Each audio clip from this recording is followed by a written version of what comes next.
السلام علیکم، آپ دیکھ رہے ہیں ہمارا YouTube channel storyteller Urdu. آج ہم آپ کو اسلام کی اس عظیم خاتون کی حقیقی داستان سنانے جا رہے ہیں جنہیں تاریخ نے ام المومنین کا عظیم مقام دیا، جن کے بارے میں خود رسول اللہ صلی اللہ علیہ وسلم نے فرمایا کہ اللہ تعالیٰ نے مجھے ان سے بہتر بیوی عطا نہیں فرمائی۔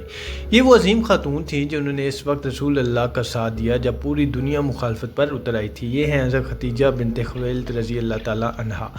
مکہ کی سرزمین پر قریش کے ایک معزز اور باعزت خاندان میں حضرت خدیجہ کی پیدائش ہوئی۔ آپ کے والد حضرت خویلد بن اسد قریش کے معزز سرداروں میں شمار ہوتے تھے اور والدہ حضرت فاطمہ بنت زائدہ تھیں۔ حضرت خدیجہ اپنے پاکیزہ کردار، دیانت، شرافت اور اخلاق کی وجہ سے پورے مکہ میں طاہرہ یعنی پاکیزہ خاتون کے لقب سے مشہور تھیں۔ اس زمانے میں عرب معاشرے میں خواتین کو وہ مقام حاصل نہیں تھا جو اسلام نے بعد میں عطا کیا، لیکن حضرت خدیجہ اپنی ذہانت، کاروباری صلاحیت اور بہترین کردار کی وجہ سے پورے مکہ میں ممتاز حیثیت رکھتی تھیں۔ آپ کا تجارتی کاروبار شام، یمن اور دیگر علاقوں تک پھیلا ہوا تھا۔ قافلے روانہ ہوتے، سامان تجارت اور لوگ آپ کی امانتداری کی مثالیں دیا کرتے تھے۔ دوسری طرف مکہ ہی میں ایک نوجوان اپنی سچائی، دیانت اور بہترین اخلاق کی وجہ سے صادق اور الامین کے لقب سے مشہور ہو چکا تھا۔ وہ نوجوان حضرت محمد مصطفیٰ صلی اللہ علیہ وسلم تھے۔ ہر شخص جانتا تھا کہ اگر امانت کے کسی کے سپرد کرنی ہے تو محمد صلی اللہ علیہ وسلم سے بہتر کوئی نہیں۔ حضرت خدیجہ نے جب لوگوں سے رسول اللہ کی دیانتداری اور سچائی کے بارے میں سننا تو انہوں نے اپنے تجارتی قافلے کی نگرانی کے لیے آپ کو منتخب کیا۔ اس سفر میں اپنا غلام مسیرہ بھی ساتھ بھیجا تاکہ تجارت کے معاملات میں مدد کر سکے۔ قافلہ شام کی طرف روانہ ہوا۔ رسول اللہ نے ایسی دیانتداری، ایمانداری اور حسن اخلاق کا مظاہرہ کیا کہ تجارت میں غیر معمولی برکت ہوئی۔ منافع پہلے سے کہیں زیادہ حاصل ہوا، لیکن صرف یہی بات حیران کن نہیں تھی۔ جب قافلہ واپس آیا تو میسرہ نے حضرت خدیجہ کو سفر کے دوران رسول اللہ کے اعلی اخلاق، عدل، رحم دلی، سچائی اور غیر معمولی کردار کے بارے میں تفصیل سے بتایا۔ اس نے یہ بھی بیان کیا کہ آپ نے کسی کے ساتھ دھوکہ نہیں کیا، کسی پر ظلم نہیں کیا اور ہر معاملے میں بہترین اخلاق کا مظاہرہ کیا۔ حضرت خدیجہ رضی اللہ تعالیٰ عنہا پہلے ہی آپ صلی اللہ علیہ وسلم کی سچائی سے متاثر تھی، لیکن انہوں نے محسوس کیا کہ یہ شخصیت عام انسانوں جیسی نہیں۔ انہوں نے اپنی ایک قریبی خاتون کے ذریعے رسول اللہ کو نکاح کا پیغام بھیجا۔ اس وقت رسول اللہ صلی اللہ علیہ وسلم کی عمر تقریباً 25 سال تھی، جبکہ حضرت خدیجہ کی عمر تقریباً 40 سال بیان کی جاتی ہے۔ رسول اللہ نے اپنے چچاؤں سے مشورہ کیا اور پھر نکاح طے پایا۔ یہ نکاح محبت، احترام، اعتماد اور وفاداری کی ایسی مثال بنا جس کی نظیر انسانی تاریخ میں کم ہی ملتی ہے۔ نکاح کے بعد تقریباً 25 برس تک رسول اللہ نے کسی دوسری خاتون سے نکاح نہیں فرمایا۔ یہ حقیقت حضرت خدیجہ کے مقام اور دونوں کے درمیان بے مثال محبت کی روشن دلیل ہے۔ اللہ تعالیٰ نے اس مبارک گھرانے کو اولاد بھی عطا فرمائی۔ حضرت قاسم، حضرت عبداللہ، حضرت زینب، حضرت رقیہ، حضرت ام کلثوم اور حضرت فاطمہ رضی اللہ عنہ اسی مبارک گھر میں پیدا ہوئے۔ حضرت فاطمہ بعد میں حضرت علی رضی اللہ عنہا کے نکاح میں آئیں اور انہی کی نسل سے رسول اللہ صلی اللہ علیہ وسلم کی اولاد آگے چلی۔ پھر وہ لمحہ آیا جس نے پوری دنیا کی تاریخ بدل دی۔ غار حرا میں عبادت کے دوران حضرت جبرائیل علیہ السلام اللہ تعالیٰ کا پہلا پیغام لے کر نازل ہوئے۔ رسول اللہ صلی اللہ علیہ وسلم پر وحی کا آغاز ہوا۔ یہ ایک نہایت عظیم اور غیر معمولی واقعہ تھا۔ رسول اللہ واپس گھر تشریف لائے۔ آپ پر کیفیت طاری تھی اور آپ نے فرمایا، مجھے چادر اڑا دو۔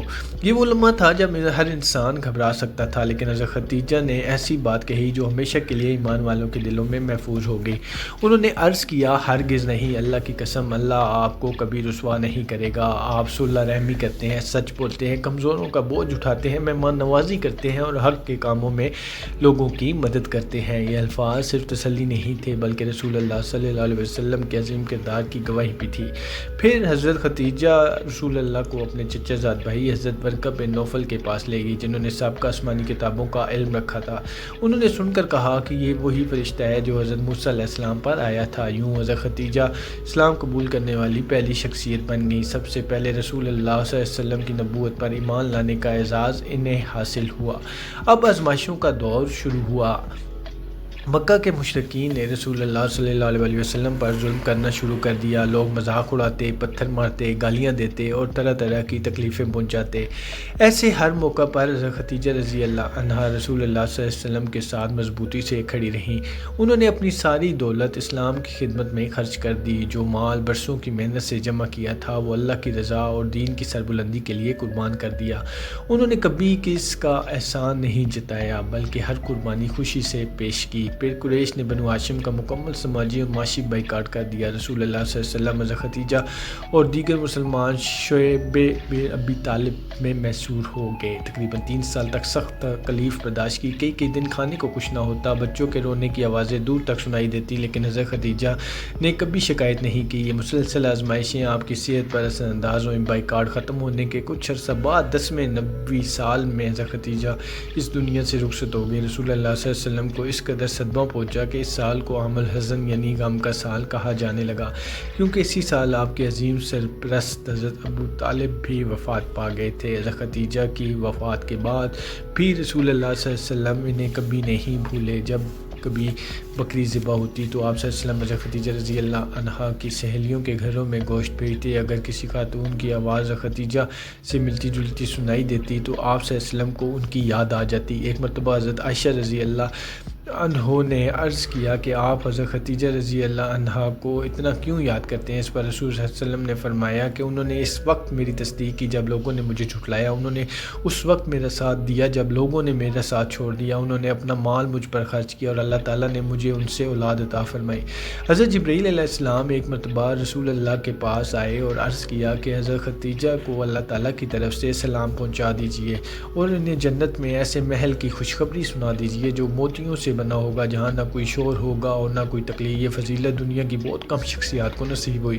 حضرت خدیجہ کی پوری زندگی ہمیں یہ سبق دیتی ہے کہ ایمان صرف زبان سے نہیں بلکہ عمل، قربانی، وفاداری، صبر اور اعتماد سے ثابت ہوتا ہے۔ انہوں نے دولت کو دین پر قربان کیا، آرام کو آزمائش پر قربان کیا اور اپنی پوری زندگی رسول اللہ کی نصرت میں گزار دی۔ اسی لیے قیامت تک آنے والے مسلمان انہیں احترام، محبت، عقیدت سے یاد کرتے رہیں گے۔